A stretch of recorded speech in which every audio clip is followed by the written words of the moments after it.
This is Mad God on our 31 spooky movies of Halloween. Mad God is the brainchild of visual effects maestro Phil Tippett, and it shows. Every frame is a fever-pitch dream stitched together from nightmares and post-apocalyptic chaos. You know, a family picture. The movie is a non-stop animated descent into a hellish world where creatures, both familiar and bizarre, suffer and torment each other in various grotesque and surreal ways.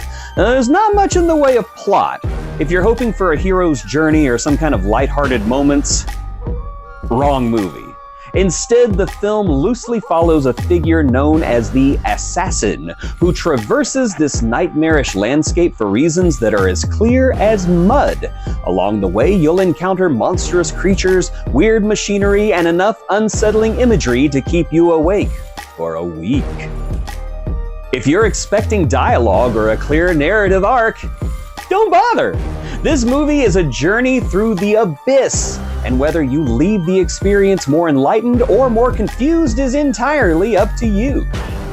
If you've ever stayed awake and wondered what it would look like if the collective anxieties of humanity were dumped into a blender and then painstakingly stop-motion animated over the course of 30 years, well, congratulations, you're a sick genius, and Mad God is the movie you've been waiting for.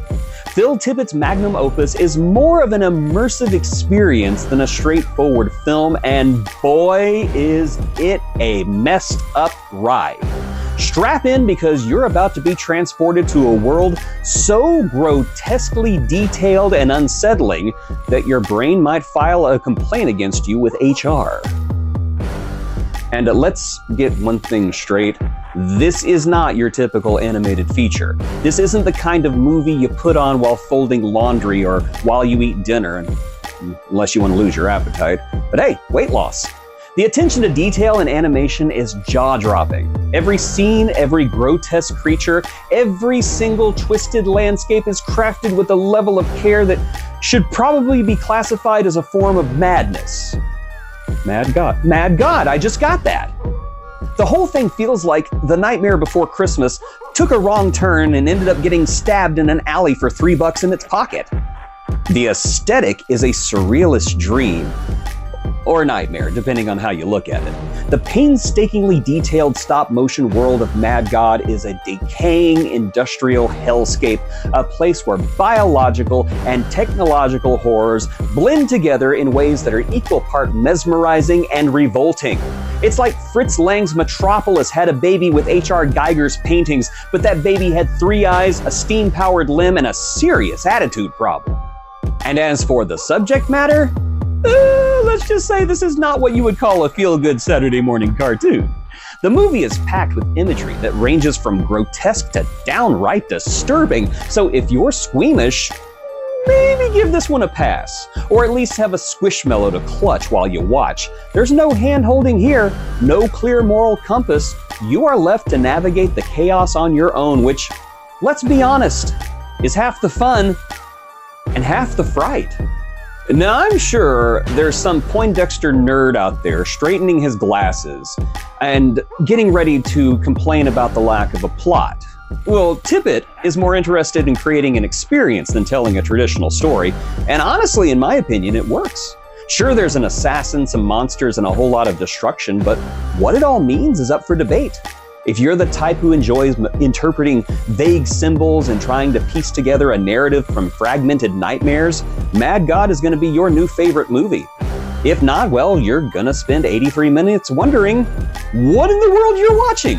But hey, at least it'll be a beautiful, horrifying, nightmare-inducing 83 minutes. Frankly, I think this is what Rubber wanted to be, but just wasn't smart enough to pull off.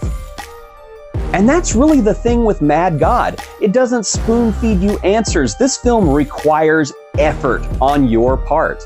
You'll probably need to watch it more than once just to catch all the subtle nuances buried under the layers of dirt, sludge, and existential despair. But isn't that what art is about? Isn't it about time we were challenged to think a little harder about the meaning of a giant slug monster devouring screaming creatures while a robot child dissects the corpses of malformed beasts? You know, art. The incomprehensibility of this is all part of the charm, though. It's what makes Mad God linger in your sick little mind long after the credits roll. You'll try to explain it to your friends only to realize that the movie has left you nearly as speechless as it is. And yet, that's the beauty of it. Mad God isn't a movie that gives you answers. It's one that demands that you ask questions. Uncomfortable, weird questions. So what do you say we get a little weird? If you're ready for a deeply surreal, incredibly unsettling journey through a world that makes absolutely no sense but is somehow impossible to look away from, Mad God is the film for you. Just don't expect to walk away from it feeling warm and fuzzy, unless, of course, your definition of warm and fuzzy involves, horrors and industrial decay, or you're Art the Clown. Did art make this? In short, Mad God is an absolute triumph, a masterpiece of stop-motion animation, a grotesque, surreal experiment, and an absolute nightmare of impossible storytelling. But let's face it, we could all use a little chaos in our life. And that's why you need to make Mad God one of your 31 spooky movies of Halloween.